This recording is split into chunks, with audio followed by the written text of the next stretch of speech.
Imagina por un momento que es el año 865 después de Cristo. No existe aún el nombre Madrid. No existe la ciudad que hoy conocen millones de personas. Solo hay un pequeño enclave de piedra y barro, encaramado sobre un promontorio de granito junto a un arroyo casi siempre tranquilo.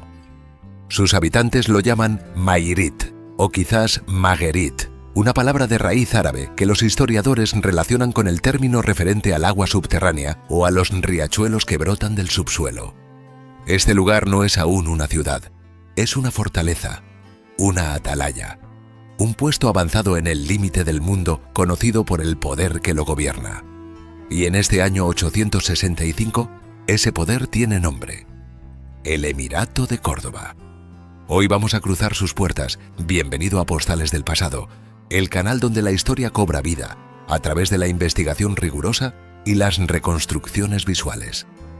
Si este viaje al pasado te genera curiosidad, te invito a suscribirte ahora mismo para no perderte ningún episodio, a darle a me gusta si el contenido te resulta valioso, y a dejar en los comentarios qué momento de la historia medieval de la península ibérica te gustaría que explorásemos a continuación. Y si conoces a alguien apasionado por la historia, comparte este video. Cada suscripción y cada compartida ayuda a que este proyecto siga creciendo. Ahora sí, volvamos al siglo IX. Para entender qué era Mairit en el año 865, debemos comprender el contexto político y territorial en el que existía. Desde el año 711, gran parte de la península ibérica había pasado a estar bajo control musulmán. Lo que los cronistas árabes llamaban Al-Ándalus era, en el siglo IX, un territorio gobernado desde Córdoba por la dinastía Omeya, que había establecido un emirato independiente en el año 756 bajo la figura de Abd al-Rahman I. Para el año 865, el emir en el trono era Muhammad I, quien gobernó entre 852 y 886, y cuyo reinado, según los historiadores especializados, estuvo marcado tanto por la consolidación del poder central como por tensiones internas importantes. El territorio de Al-Ándalus no era una entidad monolítica.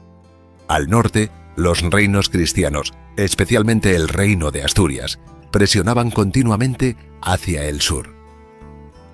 Para hacer frente a estas incursiones, el emirato organizó su territorio de frontera en lo que las fuentes de la época denominan las marcas: la marca superior, con sede en Zaragoza; la marca inferior, orientada hacia el oeste; y la marca media, cuya capital administrativa era Toledo y que controlaba el corredor central de la meseta.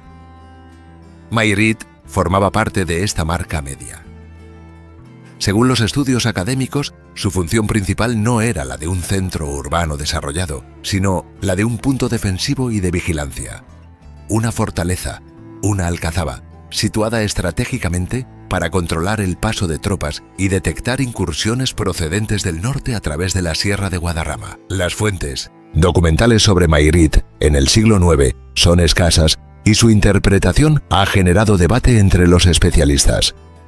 El cronista árabe Ibn Hayyan, que escribió en el siglo X y cuya obra es una de las referencias fundamentales para este periodo, menciona la fortaleza en el contexto de las operaciones militares de la época. Estudios arqueológicos realizados en el subsuelo del actual Madrid, particularmente en la zona de la Almudena y el entorno del Palacio Real, han aportado evidencias materiales que los historiadores vinculan con este asentamiento emiral. Los historiadores señalan que debemos desterrar la imagen de una ciudad floreciente. Mairit era, en este momento, fundamentalmente un enclave militar con una población civil reducida y estrechamente vinculada a las necesidades de la guarnición que la habitaba. Según los estudios arqueológicos disponibles, su extensión era modesta. La alcazaba en sí no superaría unas pocas hectáreas dentro del recinto amurallado. La organización urbana de la fortaleza respondía a una lógica defensiva antes que residencial. En el interior del recinto, los historiadores especializados en arqueología andalusí distinguen, para enclaves similares de este periodo, zonas diferenciadas, el área de la Alcazaba propiamente dicha, donde residirían las autoridades militares, espacios de almacenamiento para víveres y pertrechos y las viviendas de la población civil. Las casas eran estructuras sencillas, construidas con materiales locales, piedra de granito y sílex, barro, cal. Los estudios sobre arquitectura doméstica andalusí del siglo IX apuntan a plantas rectangulares, con espacios interiores reducidos, organizados en torno a un patio o pasaje central. La madera era un material escaso en la meseta, lo que condicionaba tanto la arquitectura como la economía local. La economía de Mayrit, en este periodo, estaba estrechamente ligada a su función militar. Los recursos llegaban en gran medida desde Toledo, la capital de la Marca Media, a través de rutas de abastecimiento que los historiadores consideran fundamentales para el mantenimiento de estos enclaves fronterizos. Sin embargo, la población civil también desarrollaba actividades productivas propias. Las fuentes de la época y los estudios sobre agricultura andalusí en la meseta central sugieren el cultivo de cereales, trigo y cebada principalmente, legumbres y algo de huerta en las zonas bajas junto al arroyo. La ganadería menor, ovejas y cabras, completaba la dieta básica. En cuanto a los intercambios comerciales, no existe consenso absoluto sobre la magnitud del comercio en Mayrit en este periodo. Los historiadores señalan que, dado su carácter de puesto fronterizo, es probable que existiera un mercado de escala modesta, un esuco o zoco, posiblemente ubicado fuera de los muros o en el área de acceso a la fortaleza, donde los productores locales y los viajeros intercambiaban bienes de primera necesidad, cereales, aceite, lana, cerámica utilitaria. La cerámica es precisamente uno de los indicadores arqueológicos más importantes para conocer estas comunidades. Los fragmentos cerámicos recuperados en excavaciones del Madrid histórico y analizados por equipos universitarios muestran una producción local junto a piezas que evidencian contactos con los grandes centros alfareros de Al-Ándalus. En cuanto a las diferencias sociales, Mayrit, en 865, no era una comunidad igualitaria. Como en cualquier sociedad de la época, y en este aspecto, el mundo andalusí no era una excepción. Existía una jerarquía clara que se reflejaba en el acceso a los recursos, en el tipo de vivienda y en los derechos y obligaciones de cada grupo. A este asunto dedicaremos el siguiente bloque. La sociedad de Mayrit, en el siglo IX, era el reflejo local de la compleja estructura social del Emirato de Córdoba. En la cúspide de la jerarquía local se encontraba el responsable militar de la fortaleza, probablemente un oficial designado desde Toledo o desde la propia Córdoba. Los historiadores señalan que estos cargos, denominados habitualmente caid o comandante, eran hombres de confianza del poder central, en muchos casos pertenecientes a familias de origen árabe o bereber que habían llegado a la península en las oleadas de conquista del siglo anterior. Por debajo de la élite militar, los estudios académicos sobre la administración del Emirato destacan la presencia de figuras religiosas y jurídicas. Los ulemas, estudiosos de la ley islámica, y los cadíes, jueces encargados de resolver los conflictos civiles según las normas del fiqh, la jurisprudencia islámica. En un enclave pequeño como Mayrit, estas funciones podían recaer en una misma persona o estar desempeñadas por un clérigo itinerante que cubría varios enclaves de la zona. La mayoría de la población estaría formada por artesanos y campesinos. Los artesanos cubrían las necesidades básicas de la comunidad: herreros, alfareros, tejedores, zapateros. Su estatus era inferior al de la élite militar y religiosa, pero eran trabajadores libres que desarrollaban sus oficios con relativa autonomía. Los campesinos, felajín en árabe, constituían probablemente el grupo más numeroso. Cultivaban las tierras cercanas bajo distintas fórmulas de tenencia que los historiadores del derecho andalusí han estudiado con detalle. Desde la propiedad directa hasta diversas formas de aparcería y arriendo vinculadas a los grandes propietarios. Un aspecto que los historiadores modernos han estudiado con especial atención es la presencia de minorías religiosas en Al-Ándalus. En el siglo IX, La península ibérica era un territorio de una diversidad religiosa notable, y esto se reflejaba también en enclaves como Mairit.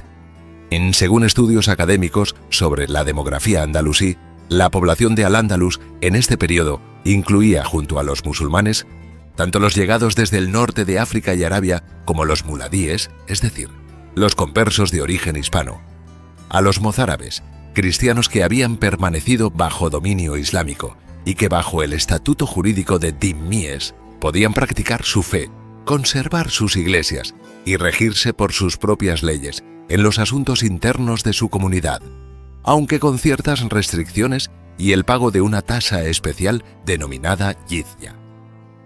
También había comunidades judías repartidas por Al-Ándalus, aunque para enclaves tan reducidos como Mairit, las fuentes no nos permiten afirmar con certeza su presencia.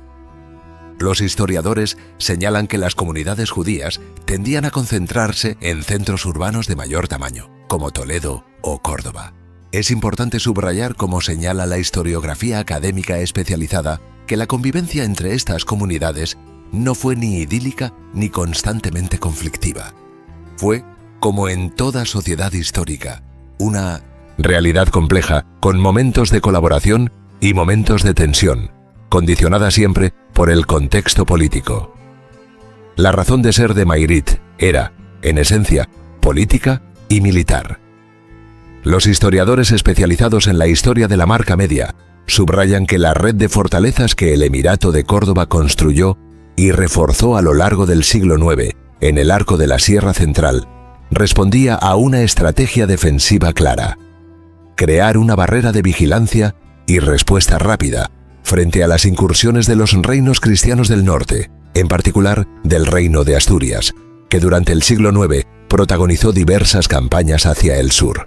La administración de Mairit dependía directamente de Toledo, la Madinat Tulaytula de las crónicas árabes, que actuaba como centro neurálgico de la Marca Media.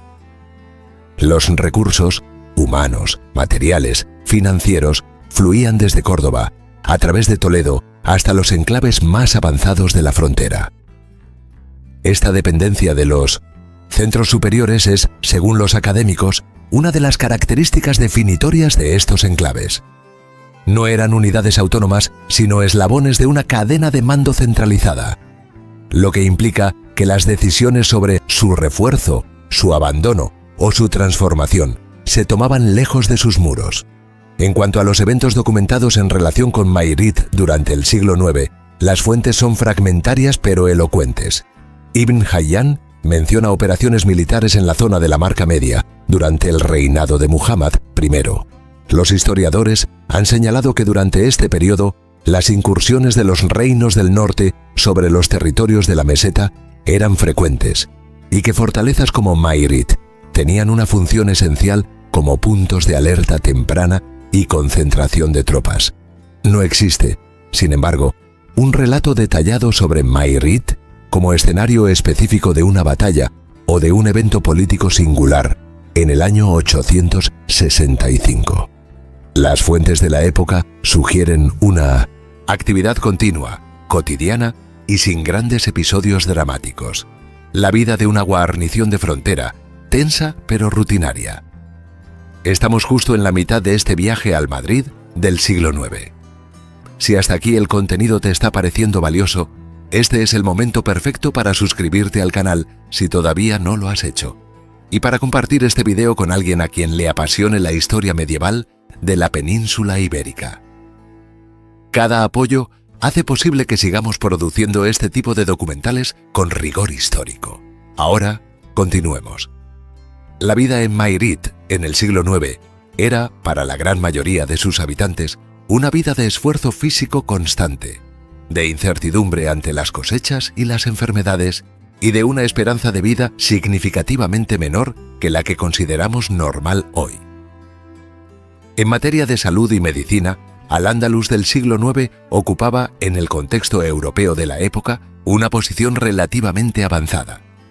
Los estudios académicos sobre medicina andalusí señalan que la tradición médica árabe, heredera de la medicina griega, a través de las traducciones del siglo VIII y IX, era considerablemente más sofisticada que la practicada en la Europa cristiana coetánea. En los grandes centros de Al-Ándalus, especialmente en Córdoba, existían médicos que conocían los trabajos de Galeno e Hipócrates en su versión árabe, así como las aportaciones propias de la medicina islámica. Sin embargo, en un enclave fronterizo y modesto como Mairit, este nivel de conocimiento médico llegaba de forma atenuada. Los historiadores señalan que en poblaciones pequeñas, la atención sanitaria estaba en manos de personas con conocimientos prácticos, empíricos más que teóricos, que combinaban remedios herbales, prácticas de tradición local y, inevitablemente, elementos de creencia religiosa. Las enfermedades infecciosas, las complicaciones del parto y las lesiones de trabajo eran las principales causas de muerte. La mortalidad infantil era elevada, como en toda la Europa medieval. En cuanto al sistema de justicia, la ley islámica, la Sharia, en su aplicación práctica cotidiana, era el marco normativo de la comunidad musulmana de Mairit. El cadí, como ya hemos mencionado, era la figura judicial fundamental. Según estudios académicos sobre el derecho andalusí, los cadíes de la Marca Media resolvían disputas sobre propiedad, herencias, contratos y asuntos matrimoniales, aplicando el fiqh malekí, la escuela jurídica predominante en Al-Ándalus. Para las minorías mozárabe y judía, existía, al menos en teoría, una jurisdicción propia para los asuntos internos de sus comunidades, aunque con limitaciones importantes y siempre subordinada al poder emiral. Las tensiones en la frontera eran una constante que marcaba el ritmo emocional y social de la vida en Mairit. Los historiadores señalan que las poblaciones de la Marca Media vivían con la conciencia permanente de su posición geográfica, entre dos mundos políticos en permanente disputa. Las incursiones del norte, denominadas aceifas cuando eran expediciones organizadas, podían interrumpir ciclos agrícolas, desplazar poblaciones y alterar el abastecimiento de la fortaleza. Esta tensión estructural no debe entenderse como una guerra continua y devastadora. Los historiadores han corregido esa imagen simplificada, sino como una presión intermitente que condicionaba las decisiones de los habitantes. ¿Dónde y cómo construir? ¿Dónde cultivar? ¿Cómo organizar las reservas de alimentos? Fue un pequeño enclave de frontera, una fortaleza modesta y funcional en el extremo septentrional de un gran proyecto político llamado Al-Ándalus. Sus habitantes, musulmanes, mozárabes tal vez, soldados y campesinos, artesanos y funcionarios, vivían vidas que distaban enormemente de la imagen romántica que el imaginario popular suele asociar a la Edad Media. No era un lugar de esplendor cultural, ese esplendor pertenecía a Córdoba. No era un lugar de abundancia, la vida en la frontera era austera. Pero tampoco era el escenario de un oscurantismo total, era una comunidad humana organizada, con sus leyes, su fe, sus conflictos y sus rutinas, integrada en un sistema político y cultural de una complejidad que la historiografía académica ha ido recuperando con paciencia y rigor a lo largo de las últimas décadas. Los mitos sobre la Edad Media son tenaces. La imagen de un periodo uniformemente violento, ignorante y estancado ha sido desmentida sistemáticamente por los historiadores especializados. En Al-Ándalus del siglo IX, como señalan los estudios académicos, convivían tradiciones culturales múltiples, circulaban textos científicos y filosóficos que en la Europa cristiana aún no existían en traducción, y se construían sistemas de irrigación y de administración urbana de notable sofisticación. Mairit era la periferia de ese mundo. Pero incluso en la periferia, la historia sucede. Bajo las calles de la ciudad que conocemos hoy duerme ese primer Mairit. En cada excavación arqueológica, en cada fragmento de cerámica oscura, en cada trozo de muro de pedernal que aparece en las obras del subsuelo madrileño, el año 865 se asoma brevemente al presente. La historia no está detrás nuestro, está debajo nuestro. Esto ha sido Postales del Pasado. Si este documental te ha resultado interesante, te pido que lo compartas con quien creas que podría apreciarlo. Cada difusión ayuda a este canal a seguir creciendo y a producir contenido histórico con el rigor que merece el pasado. Suscríbete si aún no lo has hecho para no perderte los próximos episodios. Deja tu comentario con la duda histórica o el periodo que te gustaría que explorásemos. Y recuerda echarle un vistazo a otros vídeos del canal, donde encontrarás más viajes a los momentos más fascinantes y menos conocidos de la historia. Hasta la próxima. Postal